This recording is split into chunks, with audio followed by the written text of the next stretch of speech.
Channel Trinity voice. എല്ലാ ദിവസവും പറയുന്ന പോലെ രൂത്തിൻ്റെ പുസ്തകവും പിന്നെ സ്വപ്ന കൊട്ടാരവും നമ്മൾ വായിക്കുന്നുണ്ട്. അത് ഇന്നല്ല, നാളെ വായിക്കുന്നുണ്ട്. ഞായറാഴ്ച Sunday സ്പെഷ്യലുണ്ട്, കഥാവാരമുണ്ട്.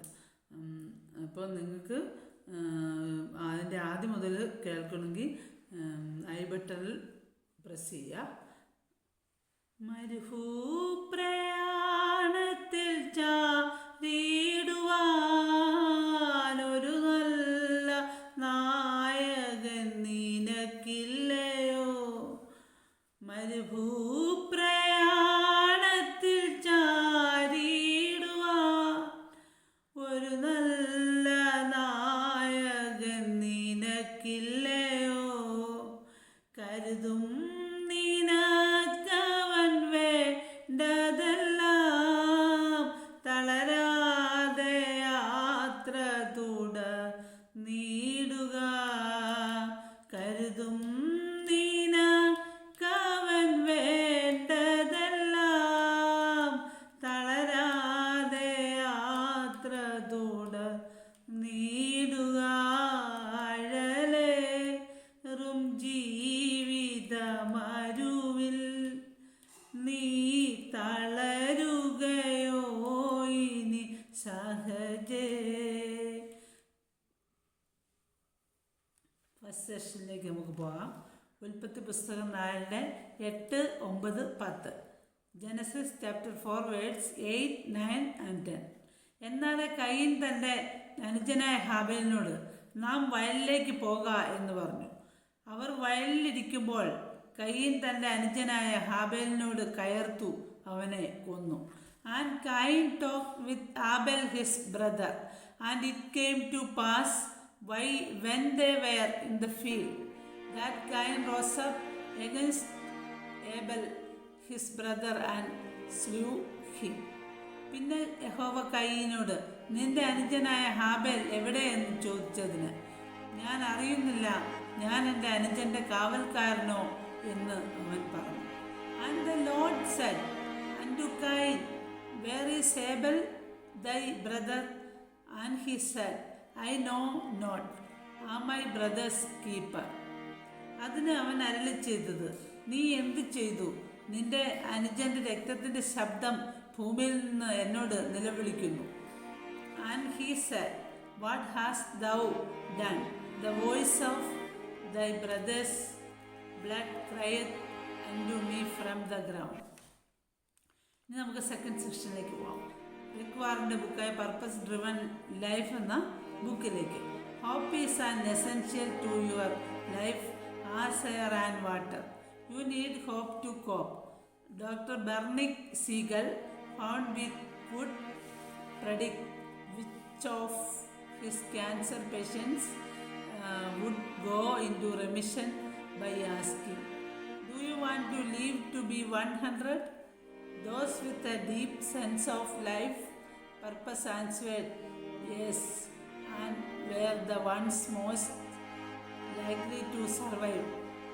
Hope comes from having a purpose. If you have felt hopeless, hold on.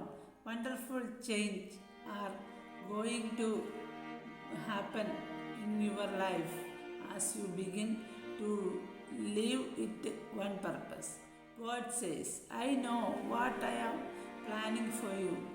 I have good plans for you, not plans to hurt you. I will give you hope and a good future. You may feel you are facing an impossible situation, but the Bible says God is able to do far more than we would ever dare to ask or even dream of, infinitely beyond our highest prayers, desires, thoughts or hopes. Third സെക്ഷനിലേക്ക് പോകാം. സദൃശവാക്യങ്ങൾ 3 33, 34, 35. Proverbs chapter 3 verse 33, 34 and 35. യഹോവയുടെ ശാപം ദുഷ്ടന്റെ വീട്ടിലുണ്ട്, നീതിമാന്മാരുടെ വാസ്തവത്തെയോ അവൻ അനുഗ്രഹിക്കുന്നു. The curse of The Lord is in the house of the wicked, but he blesseth the habitation of the just. പരിഹാസികളെ അവൻ പരിഹസിക്കുന്നു, എളിയവർക്കും അവൻ കൃപ നൽകുന്നു. Surely he scorneth the scorners, but he giveth grace with unto the lowly. ജ്ഞാനികൾ ബഹുമാനത്തെ അവകാശമാക്കും, ഭോഷന്മാരുടെ ഉയർച്ചയോ അപമാനം തന്നെ. The wise shall inherit glory, but shame shall be the promotion of fools. നമുക്ക് fourth സെക്ഷനിലേക്ക് പോകാം. ദിസ് ഈസ് ഫോർ ചിൽഡ്രൻ, കുഞ്ഞു കുട്ടികൾക്ക് വേണ്ടിയിട്ടുള്ള സെക്ഷനാണ് 4ാമത്തെ സെക്ഷൻ. അങ്ങനെ അവൻ ഹെബ്രോൻ താഴ്വരയിൽ നിന്നും സഹോദരന്മാരെ തേടിപ്പോയി ശേഖേമിലെത്തി. അവൻ അവരെ അവിടെ എല്ലായിടത്തും അന്വേഷിച്ചു. നീ ആരെയാണ് തിരിയുന്നത്? ഒരാൾ അവനോട് ചോദിച്ചു. ആടുകളെ തീറ്റിക്കൊണ്ടിരുന്ന എൻ്റെ സഹോദരന്മാരെയാണ് ഞാൻ തിരയുന്നത്. അവർ എവിടെയാണെന്നറിയാമോ? അവർ ഇവിടെ നിന്നും പോയി. അയാൾ പറഞ്ഞു, ദോതാനിലേക്കാണ് പോയതെന്ന് തോന്നുന്നു. അങ്ങനെ യോസെഫ് ദോതാനിലേക്ക് പോയി. അവിടെ അവരെ കണ്ടെത്തി. യോസെഫിനെ ദൂരെ വെച്ച് കണ്ടപ്പോൾ തന്നെ അവനെ കൊല്ലുവാൻ സഹോദരന്മാർ തീരുമാനിച്ചു. ഇതാ സ്വപ്നക്കാരൻ വരുന്നുണ്ട്. അവർ പരസ്പരം പറഞ്ഞു, നമുക്കവനെ കൊന്ന് ശവം ഒരു പൊട്ടക്കിണറ്റിൽ തള്ളാം, എന്നിട്ടൊരു വന്യമൃഗം അവനെ കടിച്ചു കീറി കൊന്നു എന്ന് മറ്റുള്ളവരോട് പറയാം. അവൻ്റെ സ്വപ്നമൊക്കെ എങ്ങനെയാവുമെന്ന് നമുക്ക് കാണാമല്ലോ. ഇത് കേട്ട് രൂപൻ പറഞ്ഞു, അവനെ കൊല്ലണ്ട, ആ കിണറ്റിലെറിഞ്ഞ് കളഞ്ഞാൽ മതി. എങ്ങനെയും യോസെഫിനെ രക്ഷപ്പെടുത്തി പിതാവിൻ്റെ അടുത്തേക്ക് തിരിച്ചയക്കണമെന്ന് വിചാരിച്ചാണ് രൂപൻ അങ്ങനെ പറഞ്ഞത്. യോസെഫ് അടുത്തെത്തിയപ്പോൾ അവർ അവൻ്റെ വിശേഷ വസ്ത്രം വലിച്ചു കീറി, എന്നിട്ട് അവനെ പിടിച്ചൊരു പൊട്ടക്കിണറ്റിലിട്ടു. അവർ ഭക്ഷിച്ചുകൊണ്ടിരുന്നപ്പോൾ ഒരു സംഘം ഇസ്മായേലിയ വ്യാപാരികൾ ഈജിപ്തിലേക്ക് പോകുന്നത് കണ്ടു. ഗിലെയാദിൽ നിന്ന് സാമ്പ്രാണിയും സുഗന്ധപ്പശയും സന്നിനായകവുമായി ഒട്ടകപ്പുറത്ത് അവർ പോവുകയായിരുന്നു. അപ്പോൾ യൂദ സഹോദരന്മാരോട് പറഞ്ഞു, നാം നമ്മുടെ സഹോദരനെ കൊന്നിട്ട് ഒരു കള്ളം പറഞ്ഞ് എന്ത് നേടാൻ? നമുക്കൊരു കാര്യം ചെയ്യും, ഈ വ്യാപാരികൾക്ക് അവനെ വിൽക്കാം. എന്തായാലും അവൻ നമ്മുടെ സഹോദരൻ തന്നെയല്ലേ. അങ്ങനെ അവർ യോസെഫിനെ പൊട്ടക്കിണറ്റിൽ നിന്ന് വലിച്ചു കയറ്റി ഇസ്മായേലിയർക്ക് 20 വെള്ളിക്കാശിന് വിറ്റു. അവർ അങ്ങനെ അവനെ ഈജിപ്തിലേക്ക് കൊണ്ടുപോയി. അപ്പോൾ രൂപേൻ അവിടെ ഉണ്ടായിരുന്നില്ല. അവൻ തിരികെ കിണറിനടുത്തെത്തി. യോസെഫ് അവിടെ ഇല്ല എന്നറിഞ്ഞപ്പോൾ ദുഃഖിതനായി, ബാലനെ കാണുന്നില്ലല്ലോ, ഇനി ഞാൻ എന്ത് ചെയ്യുമെന്ന് വിലപിച്ചു. പിന്നെ അവർ ഒരു ആടിനെ കൊന്ന് യോസെഫിൻ്റെ വിശേഷ വസ്ത്രം ആ രക്തത്തിൽ മുക്കി എടുത്തു. അവർ ആ വസ്ത്രവുമായി പിതാവിൻ്റെ അടുത്തെത്തി. ഇത് ഞങ്ങൾ കണ്ടെത്തിയതാണ്.